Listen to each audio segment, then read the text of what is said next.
Au Zimbabwe, le président Emmerson Mnangagwa a officiellement installé son gouvernement. Occasion pour le chef de l'État d'appeler à l'unité tous les Zimbabwéens pour la relance de l'économie du pays. En Afrique du Sud, les contestations du leadership au sein de l'ANC, le parti au pouvoir, font rage à l'approche des élections internes, mais ses leaders préfèrent minimiser l'importance de ces divisions devant la presse. Et puis en Guinée, déjà plusieurs semaines que les enseignants sont en grève. Des milliers de collégiens et lycéens sont descendus lundi dans les rues de Conakry pour réclamer le retour en classe des enseignants. Voilà pour les titres. Bonjour à tous. Au Zimbabwe, le nouveau président Emmerson Mnangagwa a officiellement installé hier lundi son tout premier gouvernement. Occasion pour le chef de l'État d'afficher son désir de voir tous les fils du Zimbabwe contribuer dans l'unité à la relance de l'économie du pays. Voici les images. Lundi, au cours de la prestation de serment de son gouvernement, le nouveau président Emmerson Mnangagwa a appelé la population zimbabwéenne à s'unir pour relancer l'économie de son pays en ruine. Il a assuré que son équipe va relever le défi. Il faut souligner que son gouvernement a pour mission de finir le mandat de Robert Mugabe pour une période de 6 à 7 mois. Moi, Emmerson Dambudzo Mnangagwa, président de la République du Zimbabwe, vous invite à prêter serment comme prévu dans la loi.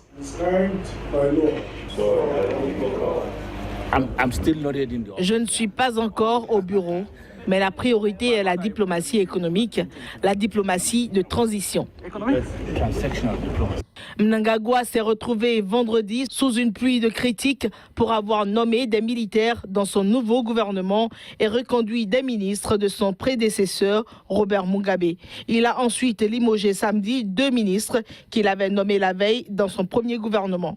Les militaires retenus dans la nouvelle équipe ont notamment un passé extrêmement sulfureux. En Afrique du Sud, les contestations du leadership au sein de l'ANC, le parti au pouvoir, font rage à l'approche des élections internes du parti. Pendant ce temps, les leaders de la formation politique préfèrent minimiser devant la presse l'importance des divisions. Je vous propose d'écouter le secrétaire général de l'ANC.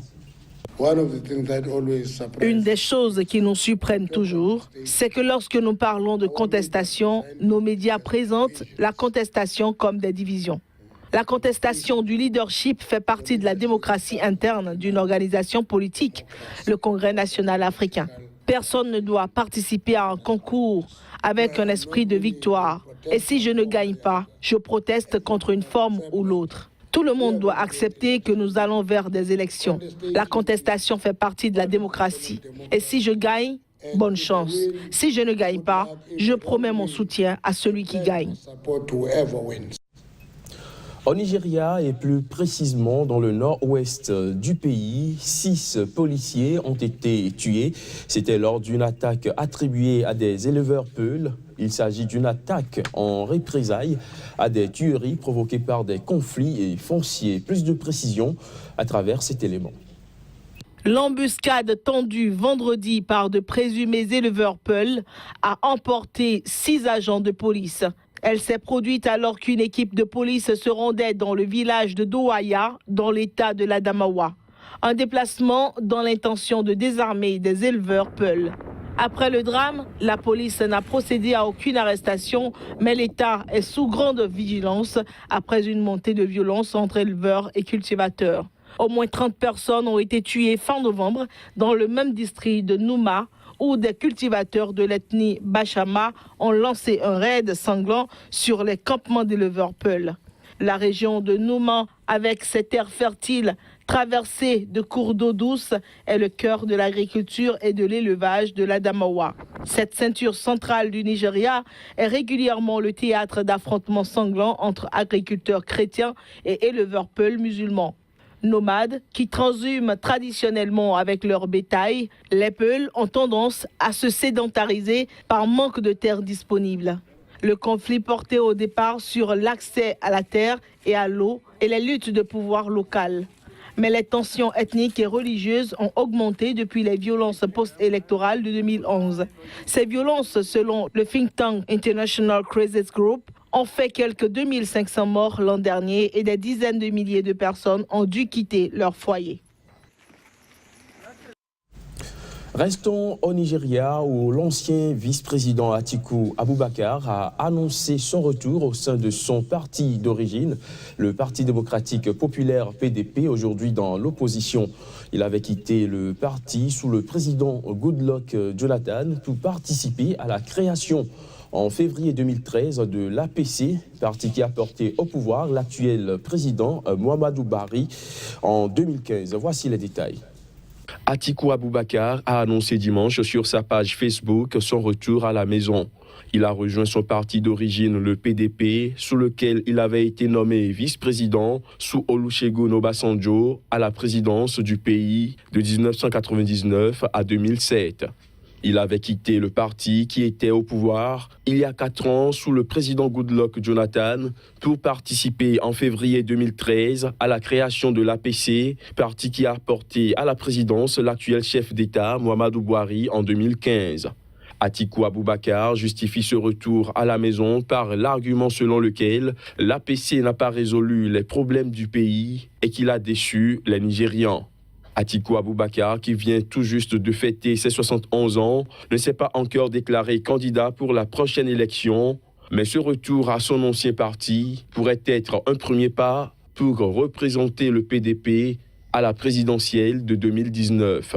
Fin novembre dernier, lorsqu'il avait annoncé quitter l'APC, il avait eu des mots très durs à l'encontre de l'actuel parti au pouvoir, le décrivant comme un parti agonisant. Allusion faite au président Buhari, qui a passé la majorité de l'année à Londres, où il était soigné pour une maladie jusque-là inconnue. En Guinée, cela fait déjà plusieurs semaines que les enseignants sont en grève. Une situation qui n'est pas du goût des élèves. Des milliers de collégiens et lycéens guinéens sont descendus hier lundi dans les rues de Conakry pour réclamer le retour en classe des enseignants. Les enseignants observent un débrayage depuis plusieurs semaines en Guinée. Dans le même temps, les syndicats menacent de déclencher une grève générale sur l'ensemble du territoire. Les élèves n'en peuvent plus. Ceux du secondaire sont sortis des écoles, brandissant cartables et cahiers et chantant des slogans pour réclamer le retour de leurs professeurs. Le mouvement lancé le 13 novembre a déjà fait 2 victimes. Il s'agit d'adolescents de 15 et 17 ans tués par balle lors d'affrontements avec les forces de l'ordre. Lors de la manifestation de lundi, les forces de l'ordre ont utilisé du gaz lacrymogène pour tenter de ramener le calme. Le leader des grévistes, Aboubakar Souma, a accentué le désespoir lundi en démentant avoir appelé à une reprise du travail. Qualifié de rebelle par les autorités, il s'exprimait sur une radio locale. Cette dernière a bravé l'interdiction du président Alpha Condé aux médias de relayer ses messages sous peine de fermeture. À travers une déclaration commune, 7 centrales syndicales ont apporté dimanche leur soutien aux syndicalistes de l'éducation en grève et protesté contre la mise à prix de la tête de leur leader. L'Union africaine a réuni hier à Addis Abeba ses partenaires que sont l'Union européenne, le Haut Commissariat pour les réfugiés et l'Organisation internationale pour les migrations. Objectif, évoquer la question des évacuations en urgence des migrants bloqués en Libye. Reportage. Cette réunion de travail prévue ce lundi fait suite à l'électrochoc provoqué par un reportage de la télévision CNN sur une vente aux enchères de migrants qui a entraîné une cascade de réactions politiques et diplomatiques. Comme d'autres organisations, l'Union africaine affiche depuis sa volonté de se mobiliser pour secourir les migrants qui croupissent dans les centres de détention libyens. La réunion devrait donc être la première d'une longue série. Elle devrait donner le coup d'envoi d'une nouvelle mobilisation africaine sous l'égide de l'Union africaine. Le premier objectif que s'est fixé l'Union africaine, qui espère avoir rapatrié tous ceux qui le souhaitent d'ici 6 mois, est d'installer une cellule opérationnelle, un cadre pratique pour coordonner au mieux tous les efforts nécessaires à la prise en charge des migrants et plus particulièrement à l'évacuation de 15 000 d'entre eux de Libye d'ici la fin du mois de décembre. Seront-ils ou non extradés de la Belgique? Les avocats de Carles Puigdemont et de 4 autres dirigeants indépendantistes catalans donnent de la voix. Les défenseurs considèrent que si ces anciens membres de l'exécutif régional catalan étaient extradés vers la Catalogne et vers l'Espagne, il y aurait un risque de violation des droits fondamentaux. Voici les images. Extradition du président déchu de Catalogne. La justice belge rendra sa décision le 14 décembre. C'est alors que Carles Puigdemont et 4 autres dirigeants indépendantistes catalans connaîtront leur sort. L'annonce de cette date a été faite lors d'une audience devant la Chambre du Conseil à Bruxelles par le juge chargé d'examiner le mandat d'arrêt européen émis à l'encontre de ces 5 anciens membres de l'exécutif régional catalan en exil.